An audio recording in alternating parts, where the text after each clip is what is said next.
Halo semuanya, jumpa lagi bersama saya Melani dalam rubrik Legal Jurnal.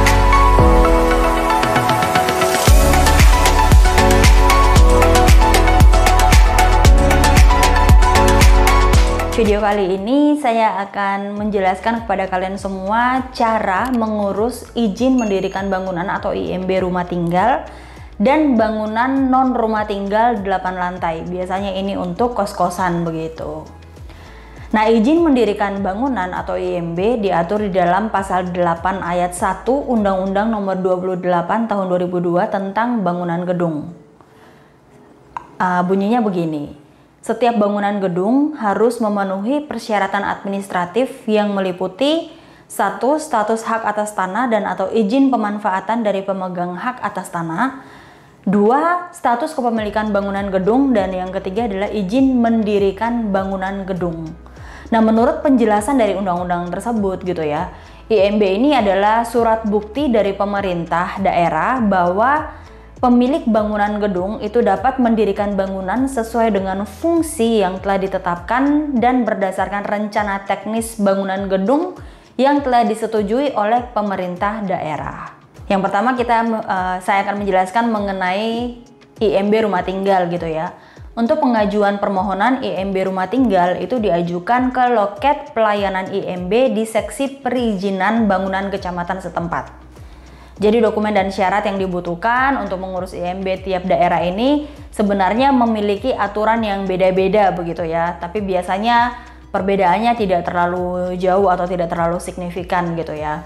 Nah, sebelum menjalankan proses pembuatan IMB, setiap pemohon itu diwajibkan untuk melengkapi beberapa persyaratan IMB. Di antaranya adalah ini yang umum gitu ya. Fotokopi identitas pemilik gedung bangunan gitu ya. Yang kedua, fotokopi SPPT dan bukti pembayaran pajak bumi dan bangunan tahun berjalan. Kemudian fotokopi surat kepemilikan tanah SHM atau SHGB, surat kuasa apabila ini memang dikuasakan, dan kemudian surat pernyataan kepemilikan tanah. Bagi kalian yang memiliki rumah di bawah luas tanah 500 meter persegi, untuk mengurus IMB itu kalian bisa langsung datang ke kecamatan di loket pelayanan terpadu satu pintu atau PTSP, kita biasanya singkatnya PTSP kecamatan. Setelah itu kalian bisa mengisi formulir untuk melakukan pengajuan pengukuran tanah. 1 minggu kemudian atau beberapa waktu kemudian nanti petugas akan datang ke rumah dan kemudian mengukur dan membuat gambar denah rumah Anda gitu ya.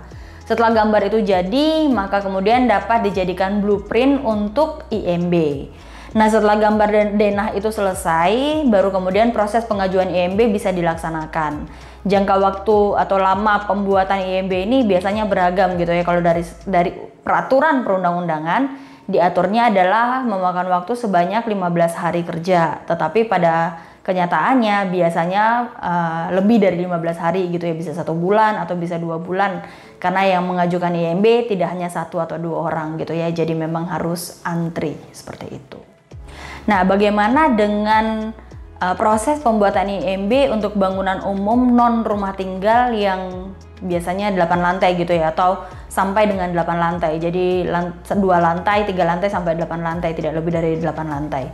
Itu syarat dari permohonan atau syarat dari mengurus IMB ini cukup lebih kompleks gitu ya. Yang pertama harus mengisi formulir permohonan IMB. Kemudian membuat surat pernyataan tidak sengketa dan dimateraikan gitu ya. Jadi surat pernyataan bahwa tanah ataupun gedung itu tidak disengketakan atau tidak dalam keadaan sengketa. Yang kedua, harus melampirkan surat kuasa apabila memang dikuasakan, artinya bahwa bukan pemilik sendiri yang mengajukan atau yang mengurus IMB tersebut. Yang berikutnya, kita harus melampirkan KTP dan NPWP dari pemohon atau dan yang dikuasakan begitu ya. Yang kemudian berikutnya, surat pernyataan keabsahan dan kebenaran dokumen. Ada bukti pembayaran PBB yang harus dilampirkan, akta pendirian jika memang pemohon ini atas nama perusahaan ataupun yayasan ataupun badan usaha gitu ya, CV, UD dan lain sebagainya. Kemudian bukti kepemilikan tanah atau surat tanah, sertifikat gitu ya, SHM, SHGB dan lainnya.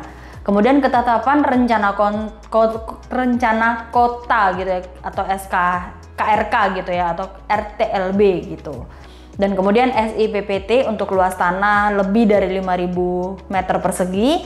Kemudian ada gambar rancangan arsitektur yang terdiri atas gambar situasi, denah, tampak potongan, sumur resapan yang direncanakan oleh arsitek yang memiliki IPTB dan diberi notasi GSB, GSJ, dan juga batas tanah. Ini biasanya sudah dipahami oleh si arsitektur gitu ya.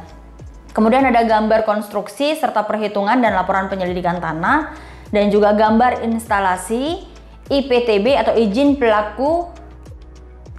pelaku teknis bangunan dari arsitektur, konstruksi, dan juga instalasi. Semuanya itu dilegalisir asli. Dan kemudian IMB lama dan lampirannya untuk permohonan pengurusan IMB yang merubah ataupun menambah bangunan yang lama yang sudah ada sebelumnya.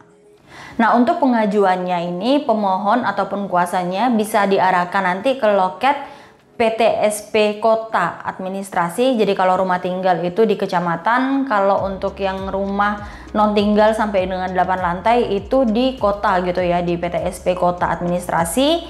Nah, kalau di Surabaya itu di Pemkot di Siola gitu ya. Kemudian kalian akan diminta untuk mengisi formulir yang diajukan, setelah itu menyerahkan syarat-syarat dokumen yang sudah saya sebutkan tadi. Kemudian berkas itu akan diteliti dan akan disurvei ke lokasi gitu ya. Jadi kemudian kalau dokumen itu sudah lengkap, maka petugas akan melakukan survei ke lokasi tempat bangunan tersebut akan dibangun. Nah, setelah disurvei, kemudian nanti petugas ini akan menghitung besaran retribusi atau biaya yang harus dikeluarkan oleh pemohon. Kemudian pemohon akan membayar retribusi tersebut yang ditetapkan oleh pemerintah atau peraturan daerah. Dan kemudian kalian akan meminta bukti pembayaran, menyerahkannya ke loket PTSP Kota. Setelah itu baru IMB kalian akan diproses oleh pemohon dan baru akan bisa diambil IMB tersebut.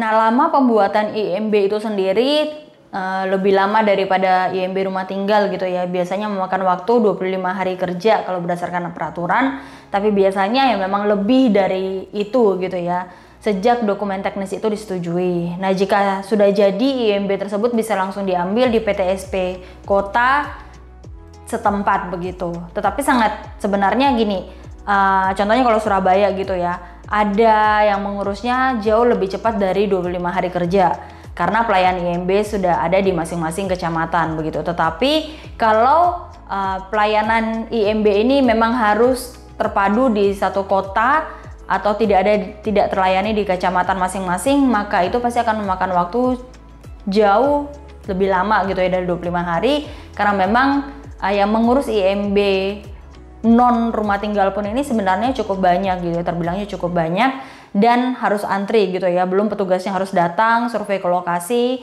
dan kemudian harus melakukan pembayaran ataupun harus melengkapi berkas, kemudian baru IMB ini bisa diproses dan kemudian bisa dikeluarkan oleh pemerintah setempat.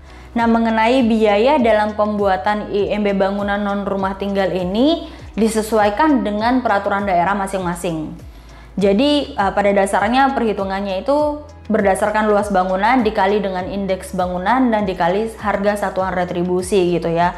Tetapi kalau ditanya berapa, jelasnya peraturan daerah yang menentukan. Jadi setiap daerah memiliki perhitungannya sendiri-sendiri, tidak bisa digeneralisir ataupun tidak bisa dipastikan harganya berdasarkan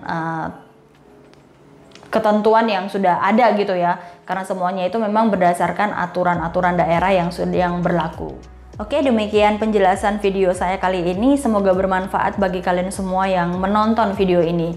Jangan lupa subscribe bagi kalian yang belum subscribe, like, komen, dan bagikan kepada teman-teman ataupun saudara keluarga kalian yang membutuhkan informasi dari video ini. Sampai jumpa di video berikutnya. Salam keadilan.